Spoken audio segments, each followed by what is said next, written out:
Tá ligado, só.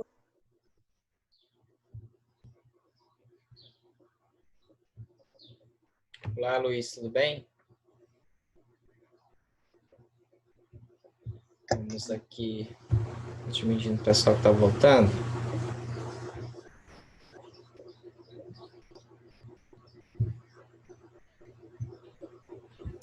Tio, a minha conexão caiu. A de todos nós. Foi todo mundo, tá? É normal, depois de 40 minutos, cair a nossa conexão. Porque o Zoom, ele só, pelo menos o modelo que nós estamos usando, ele só permite 40 minutos de reunião, certo?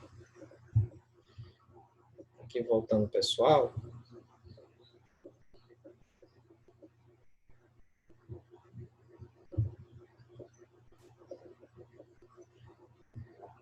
Oi, tio. Oi.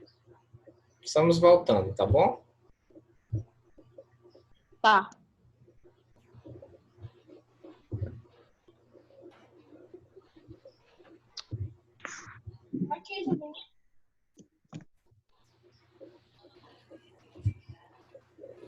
Cas Twin Race.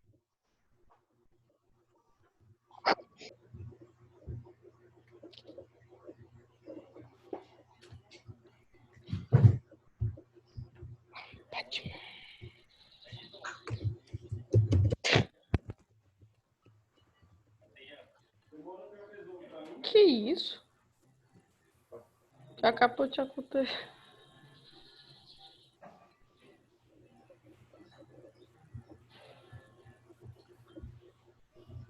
Deixa eu ver se está faltando mais alguém. Faltando só a Giovana, que acabou entrando por último. Gente, eu vou compartilhar novamente a tela, tá? A gente vai lá para a página 147, 146, 147. Tá bom? Aí, deixa eu ver, na página 147. Nós temos essa imagem aqui. A gente também já respondeu, né? Essa da página 147. Que é justamente essa imagem aqui. Observe o relevo persa a seguir. Né? Observe o relevo persa a seguir, página 147 do quadro Você é o Historiador. Aí, quando a gente observa esse relevo, a gente vê algumas características dele, não é isso? Deixa eu ajeitar aqui direitinho.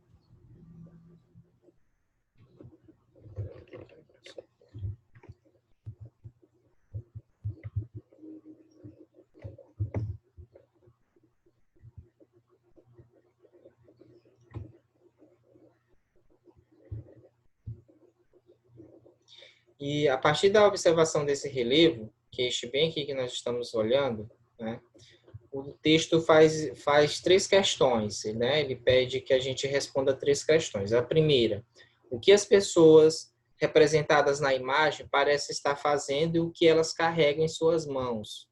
A gente respondeu, inclusive, não é isso?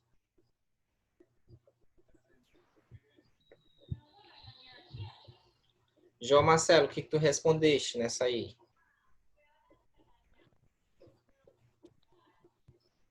Espera. Tá, quase. Eles estão caçando animais para fazer homenagem para o rei e para os seus deuses. Sim, né? Isso.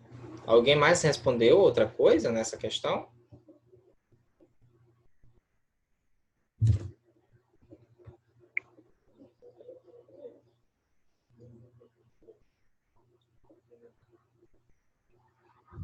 Então, as pessoas, elas parecem estar subindo as escadas, né? Elas parecem estar subindo escada e carregando objetos e animais, não é isso? Tio. Oi, Ítalo. É a letra A. É a letra A. Eu coloquei levando objetos ao imperador e tinham em suas mãos oferendas. Pode ser também, tá? Pode ser também, ó. Dá para ver elas subindo escadas, né? Levando objetos. E provavelmente ela vai levar esses objetos e animais para alguém, não é isso?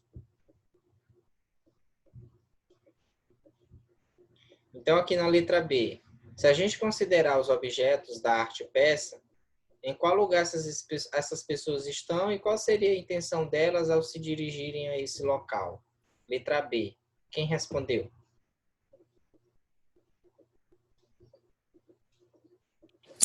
Eu, Diga, Ítalo. eu coloquei no palácio agradar o imperador com objetos. É quase a mesma coisa da letra A. É, mais ou menos, né?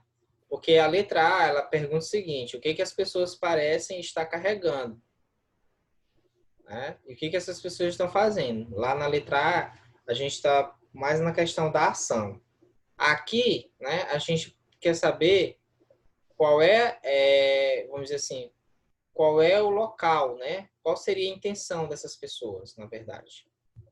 E a intenção é a seguinte, as pessoas estão subindo, elas parecem estar subindo o palácio, né? Oi, Nauana, bom dia.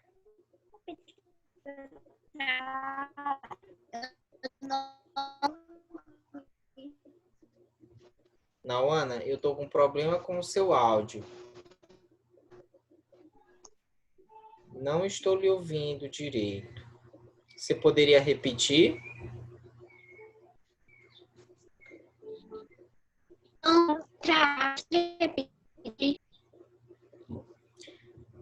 Bom, o problema continua, Nauana. Eu vou te dar uma sugestão. Vai lá no bate-papo, escreve aquilo que você está tentando nos passar. Pode ser? Porque a gente não está conseguindo te ouvir. Pelo menos eu não estou. Tudo bem? Vou ficar aguardando o seu contato pelo bate-papo. Bom, a imagem, ela mostra justamente isso, né? Ele subindo, essas pessoas subindo a um palácio, possivelmente com presentes e honrarias, né? Honrarias para o rei. Tudo bem? A minha Oi. resposta foi assim: elas estão subindo o palácio para levar objetos para agradar ao rei. Tá certo, tá correto.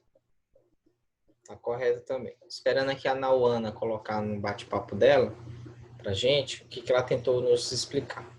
A letra C, ela pergunta o seguinte: o que a cena, o que essa cena e o fato de ela ter sido imortalizada nessa obra pode nos dizer a respeito do significado do rei para a sociedade persa? Tio, Oi. eu coloquei que as pessoas viam o rei como um deus. Sim, tá correto. As pessoas viam o rei como um deus, né? Mostra também que dentro dessa cultura, o rei, ele era uma divindade, né? Ele era alguém muito, muito, muito importante. Ele, portanto, era visto, como você disse, um deus. Ele era um ser supremo e poderosíssimo. Por isso que ele é tão retratado. Tá bom? Na página... Deixa eu ver se tem mais alguma questão. Tem. Na página 146, a gente ainda tem... Ou é 148, se eu não me engano. A gente ainda tem uma segunda questão. Na página 148. Deixa eu ver. Explique qual a importância das obras de engenharia e arquitetura feitas no território pertencente ao Império Persa.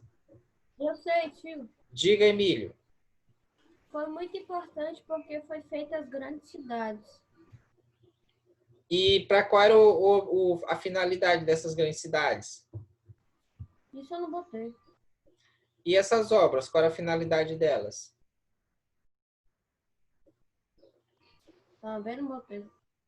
Tá. Essas obras, Emílio, elas possibilitavam um trânsito, ou seja, uma circulação maior de pessoas e mercadorias dentro daquele território.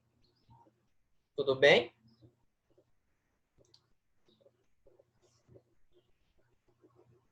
Essas obras, elas possibilitavam essa circulação de pessoas, mercadorias entre as grandes cidades persas. E aí ela auxiliava o comércio em todo o território persa. Tá bom? Essa era a função. Então, para quem não respondeu, pode colocar na questão 2. As obras possibilitaram o trânsito entre as grandes cidades persas e auxiliaram o comércio realizado no território do império. Tudo bem? As obras possibilitaram o trânsito entre as grandes cidades persas e auxiliaram o comércio realizado no território do império.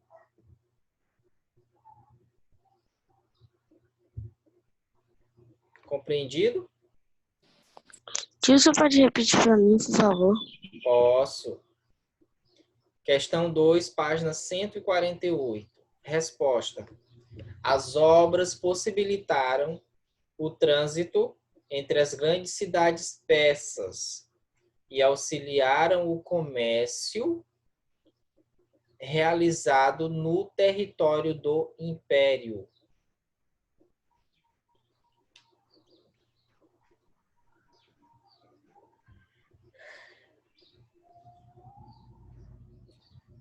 Conseguiu?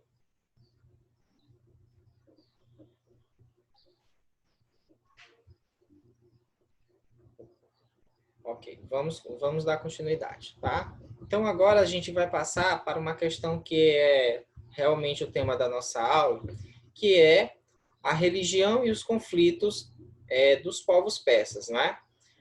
Aqui na página 148 ainda, a gente tem um pouco sobre a religião persa, né? Aí, eu lanço um primeiro questionamento para nós hoje, né, antes de eu dar a palavra para o Marcelo, que é o seguinte: como os persas se relacionavam com o mundo espiritual? Né? Como é que eles se enxergavam nessa questão? Como eles enxergavam, na verdade, a questão do mundo espiritual? João Marcelo.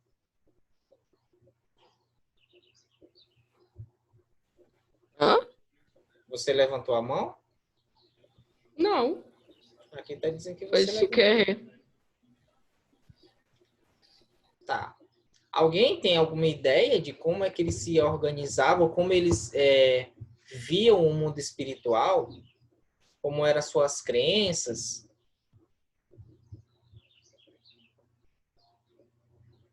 Você está falando da terceira questão? Não, eu estou falando da questão da terceira questão, pode ser. Eu acho que também responde a terceira questão, não é? Mas, na verdade, é sobre o assunto da terceira questão, que é a religião do povo persa.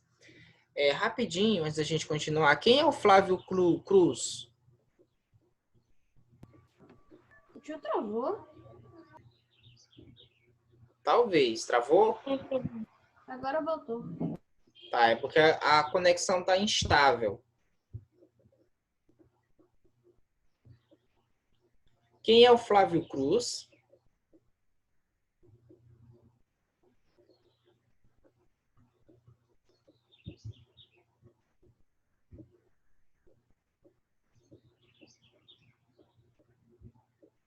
Eu acho que eu sei.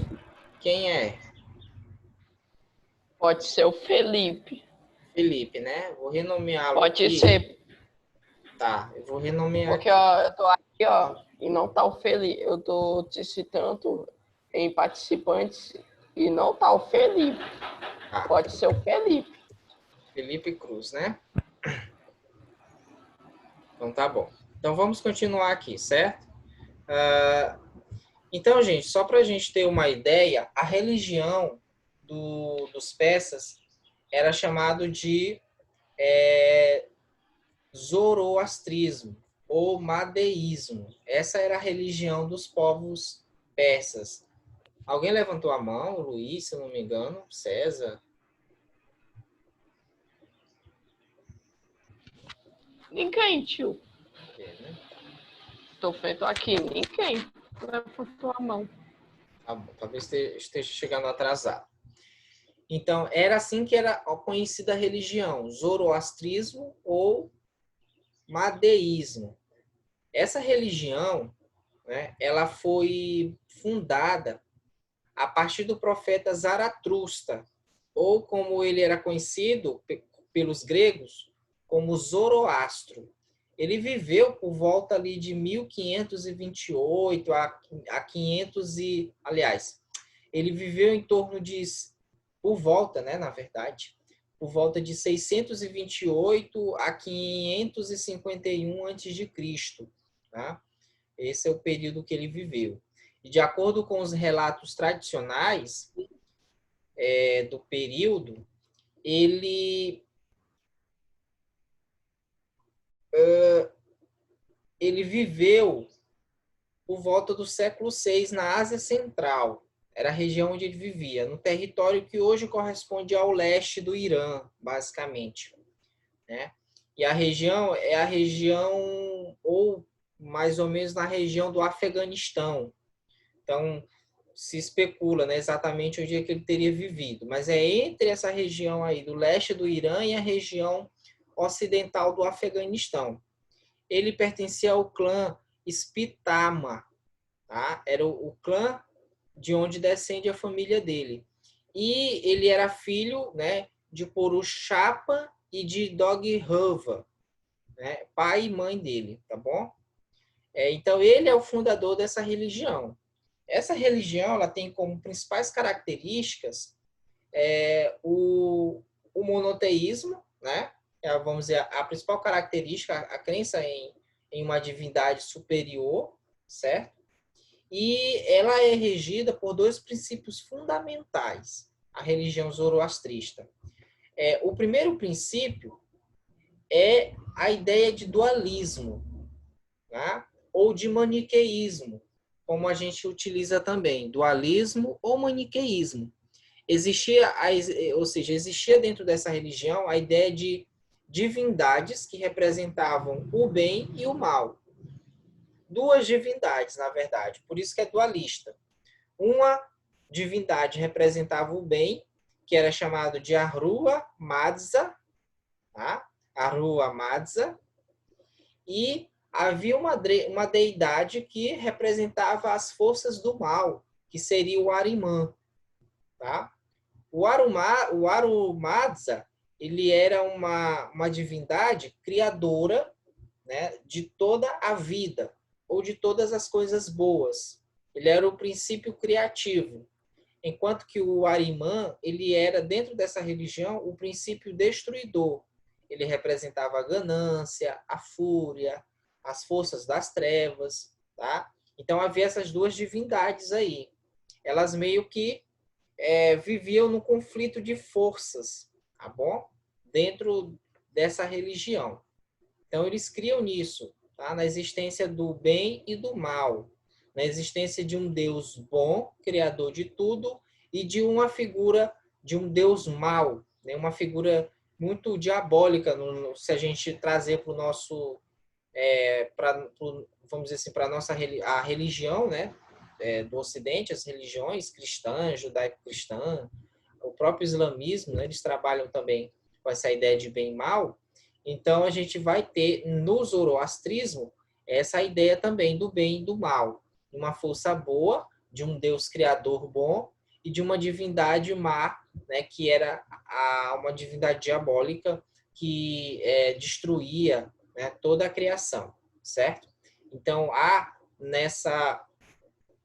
vamos dizer assim, nessa sociedade, essas duas figuras aí, tá bom? Outro fator muito interessante dentro da religião zoroastrista seria a crença no paraíso e no inferno. Tá? Eles também criam nessa ideia de paraíso e inferno. De acordo com os gathas, que são hinos da religião zoroastrista, após a morte, cada alma era julgada, né, na ponte de Sivat, e os que seguiam a verdade, aqueles que eram verdadeiros e puros, iam para o paraíso. Quem seguia a mentira ia para uma região infernal, né? Como a gente hoje tem essa ideia de inferno como um lugar de tortura e de tormento. seria mais ou menos isso, né? Então, havia aqueles que tinham praticado uma vida boa, que iriam para essa região de conforto, essa região de bem, que era o paraíso, e aqueles que tinham praticado o mal iam para essa região da angústia, do tormento, muito parecido com a ideia de inferno. Deu para compreender até aí?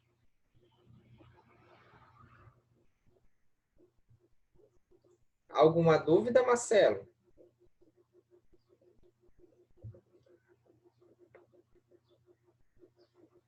Tio, Oi. aí nos personagens também existia um ser chamado anjo. Também. Eles vão crer nessa ideia de anjo, de coisas angelicais, né? Mensageiros que vão servir ao Deus do bem, né? Nesse sentido. Ao mesmo tempo que a ideia de Arumã é como se fosse um desses mensageiros, ou uma dessas divindades que havia se rebelado, né, contra o Criador, o Arumatsa. Tá bom?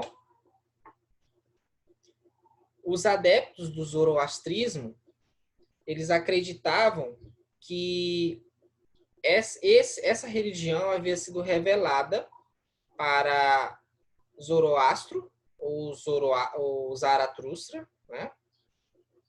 Mas ele não era considerado alguém divino, ou seja, alguém digno de veneração, como a gente vai ver, por exemplo, no Islã com o profeta Maomé, né? O profeta Maomé, ele tem uma importância gigantesca dentro do Islã. Ele é venerado, né? Já o Zaratustra, não. Tá? Ele era visto apenas como um mensageiro dessa religião, um mensageiro do deus Arumatsa. Tá? Então, de acordo com os ensinamentos do zoroastrismo, era dado aos seres humanos a oportunidade de se aproximar do Deus do bem, tá? E, a partir disso, da ordem natural das coisas, ou seja, do bem e da justiça. Então, aqueles que se aproximavam do Deus do bem se aproximavam da justiça e da ordem natural das coisas, certo? Então, era assim que os ensinamentos de Zoroastro era repassado. Vocês sabiam que eles tinham também livros sagrados? Alguém sabe? Alguém viu na leitura? Quais eram os livros sagrados dele, Marcelo? Deles? Tio, eu me esqueci dos sagrados. Eles tinham alguns escritos sagrados. Como, por exemplo, os cristãos têm, né? Tem a Bíblia, o Novo, o Velho Testamento. Dentro dessa compilação de livros, a gente tem os Salmos, tem os Provérbios, tem os Evangelhos, né? Eu sei, tio. O Pentateuco. Oi, diga. O Alcorão. Não, o Alcorão, ele é um livro dos muçulmanos, do Islã. Ele não é um livro do zoroastrismo, Marcelo. Tá? Não é, João Marcelo. Os livros que eles tinham, o primeiro era o Zen de Avesta, tá? Que era um livro sagrado que continha orações, hinos, rituais, instruções relacionadas à lei deles, né? As práticas de lei, entre outros pontos do ensinamento deles, vamos dizer assim, dessa doutrina do zoroastrismo. E a doutrina zoroastrista, ou do zoroastrismo, ela tinha alguns pontos, né? Alguns pontos que o Zoroastro ensinava. Eu vou citar 3 para vocês, né? Que é possível ver dentro do Zen de Avesta. A negação de qualquer tipo de prática mágica, eles negavam e proibiam práticas mágicas, refutava a adoração a divindades, a várias divindades, porque só tinha essas 2 divindades, não é? O Arimã, que era o deus do mal, e o Madza, né? O Arumatsa, que era o deus do bem. E outra coisa que eles refutavam ou proibiam era o sacrifício envolvendo o uso de sangue. Eles não praticavam esse tipo de sacrifício. Eles diziam também que cada indivíduo poderia seguir 2 caminhos. o caminho de Madza ou o caminho de Arumã. Aquele que seguisse Madza levaria, né, a sua alma para o paraíso. Já aqueles que seguissem Arumã, né, como vocês sabem, eles estariam condenados a esse lugar de tormento que nós conhecemos como inferno, certo? Outros dois livros, ou dois escritos muito importantes para o zoroastrismo, era o Gatas... Maria. Oi? Continuando. Existia o Gatas, que era uma espécie de compilado de hinos, um inário, né? Gatas era o nome. E nesse Gatas a gente vai perceber, ele vai nos permitir perceber a vida e o pensamento religioso dessa doutrina, né? O Gatas. O outro era o Pahlavi. O Pahlavi era uma literatura zoroastrista, era livros de ensinamento, tá? Livros de poemas, tá? Coisas relacionadas à literatura do zoroastrismo, aquilo que escreve sobre o zoroastrismo, tá bom? Então são esses três: o Zen de Avesta, que era o livro principal, o Gatas, que era um inário, e o Pahlavi, que era uma literatura, né? Um livro de histórias, de contos. Eu acho muito parecido com alguns contos, né, que existe dentro da Bíblia, alguns livros de contos, né, que existe dentro da Bíblia, certo? Então são esses livros sagrados dentro do zoroastrismo. Aí fica a pergunta: será que o zoroastrismo sobreviveu ao tempo? Será que existe zoroastrismo hoje? O que vocês acham? Sim, existe. Existe? Aham, sim. Ainda existe. Só que é um pequeno culto na Índia.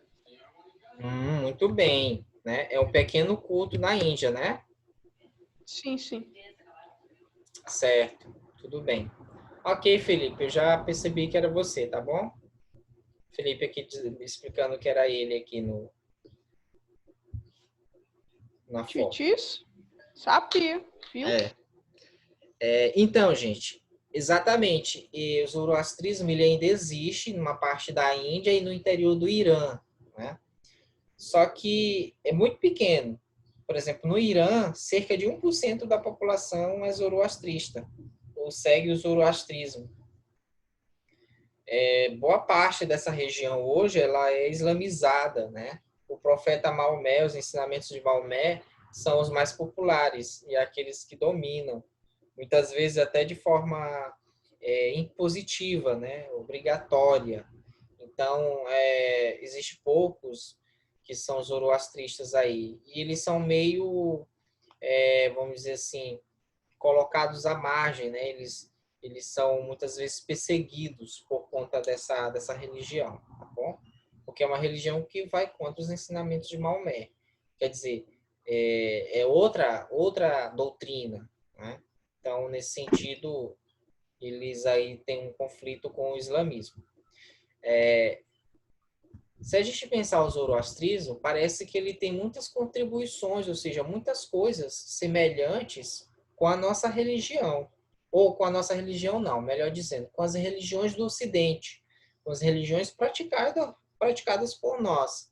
João Henrique, você saberia me dizer uma dessas características que é muito parecido, por exemplo, do zoroastrismo com o cristianismo? Tio, Oi. no momento, tio, você pode passar para outro? Posso passar. Manuela, você viu alguma semelhança entre o zoroastrismo e o cristianismo? Sim, Cite pra gente. porque no cristianismo eles acreditam que tem o caminho do mal e do bem, Isso. que nem o zoroastrismo. Que quem Exatamente. seguir Deus vai pro céu, vai pro paraíso. E quem seguir o Pro diabo pão, pro vai pão. pro inferno. Exatamente. Então, existe essa ideia. Outra coisa que existe, Jesus É a Não, Bíblia quem também. serve- É tipo quem segue um o livro cara que nem eles tinham lá também. também, Só que a né? Bíblia é só um e lá eles tinham 3 livros. Na verdade, Manuela, a Bíblia, ela é um compilado de livros, não é só um livro, tá? Existe mais de 60 livros na Bíblia. São 66 livros na Bíblia, se a gente pensar os livros da Bíblia protestante, e uns 70 e poucos na Bíblia católica, tá? Se não me engano, é 71, se eu não me engano. Então, são vários livros. O nome Bíblia vem de biblioteca, então a Bíblia é como se fosse um manual de vários livros, uma pequena biblioteca, tá bom? Certo? Ela não é só um livro, existem vários livros dentro dela. Então é muito parecido também, você falou bem, muito parecido com a Bíblia. Outras ideias, a ideia monoteísta, ou seja, já vê um Deus superior, um Deus supremo, né? Também essa ideia. A ideia, gente, de ressurreição é muito parecido, né? Ó, Jesus, ele ressurgiu dos mortos, né? Ele como os cristãos, né, creem, ele é ressurreto, né? Então é muito parecido com o zoroastrismo, tá bom? Muito parecido mesmo. A ideia, por exemplo, de juízo final, de que haverá um dia do juízo, onde os bons serão alencados ao paraíso e os maus à danação eterna.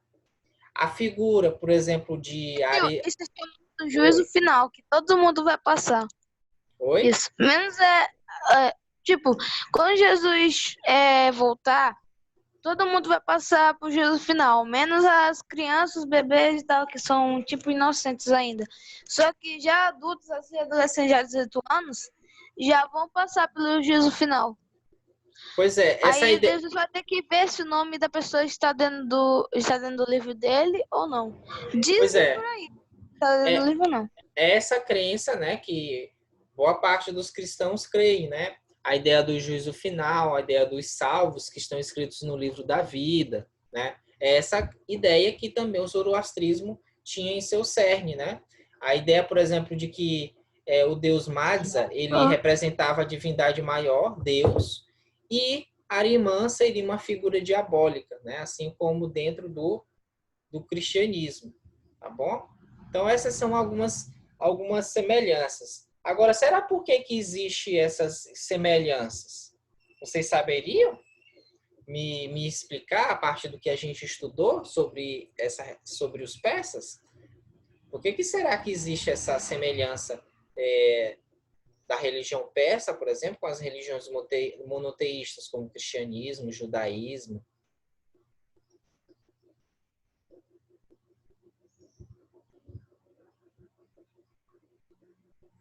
Bom, eu não sei se vocês lembram, mas eu falei que durante algum tempo os hebreus estiveram sob domínio dos persas.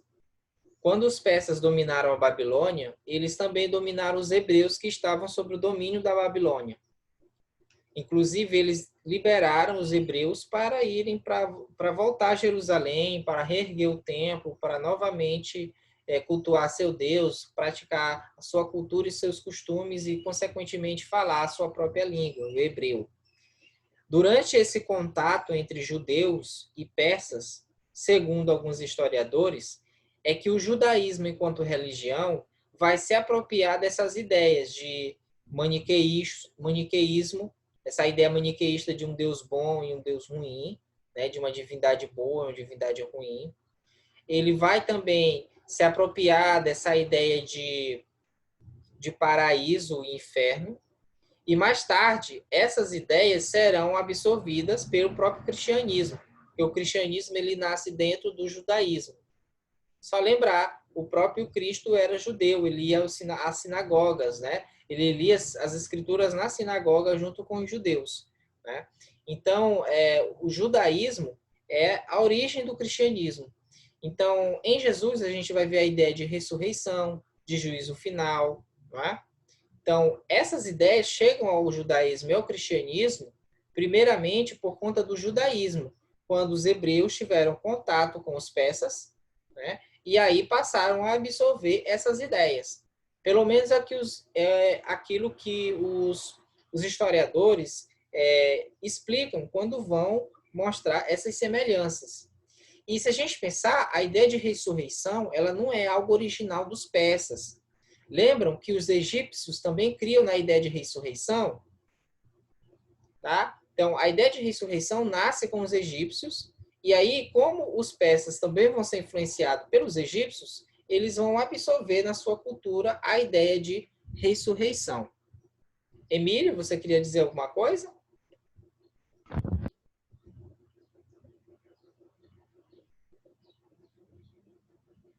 Emílio? Ô tio, Oi. quando acabar esse horário agora, a gente volta? A gente volta para os 10 minutos finais, tá? Só para a gente dar uma pincelada sobre a ideia das guerras médicas, tudo bem? Ok. Tá? Para a gente terminar o nosso conteúdo, tá bom? Então, gente, basicamente é isso, tá? Sobre a religião zoroastrista, ou zoroastra, tá bom? É uma religião que vai ser importante para a gente pensar essas características das religiões cristãs e judaicas, ou da cultura judaico-cristã. A ideia de paraíso, de um Deus bom, de uma criatura ruim, a ideia de que aqueles que praticam o bem vai para o céu, vai para o paraíso, e aqueles que praticam o mal vão para o lugar de tormento, o inferno, tá certo? São essas as ideias que a gente vai ter na cultura judaico-cristã e que são, segundo os historiadores nos narram, vêm dessa herança zoroastrista. Tudo bem? Bom, agora a gente vai passar para outra página ou para outro assunto dentro do Império Persa, que é justamente o conflito dos persas com os gregos. Tá? Esse conflito nós vamos chamar eles de guerras médicas. Tá? Esse é um conflito que vocês vão ver no filme 300. Alguém já assistiu o filme 300? Tio, já vi. Já quem quiser rever, né, o filme 300, Leonidas? que tem o Leônidas, né? Os 300 soldados de Esparta, né? Que vão lutar aí nessa guerra contra os persas, tá bom? Então é um filme que tem aí eu não sei se a indicação permite que vocês olhem, mas é um dos filmes, tá bom? Que é utilizado que pelo menos retrata um pouco dessa guerra dos persas com os gregos. Mas fica aquela pergunta, né? O que levou essa guerra? O que gerou esse conflito entre os persas e os gregos?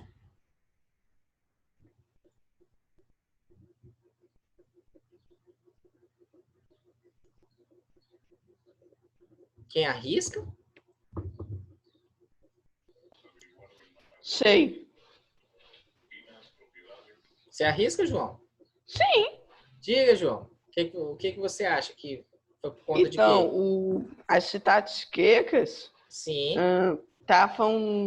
estavam invadindo o território do Império Persa. E o rei ficou meio que magoado. Ficou furioso. E aí, com a fúria dele, ele decidiu atacar a Quécia, dominar a Quécia. Entendi.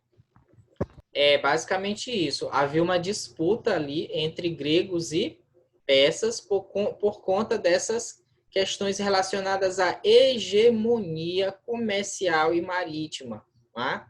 Provavelmente os gregos começaram a adentrar em regiões que eram do povo persa, ou que os persas tinham controle, principalmente controle econômico, e isso vai gerar o conflito, tá bom? Eu vou interromper aqui meu compartilhamento de tela, só para me tirar um print para ver quem está conosco agora. Aí vai cair novamente a nossa aula e a gente volta em seguida, tá bom? Para a gente concluir essa parte. Tirei aqui.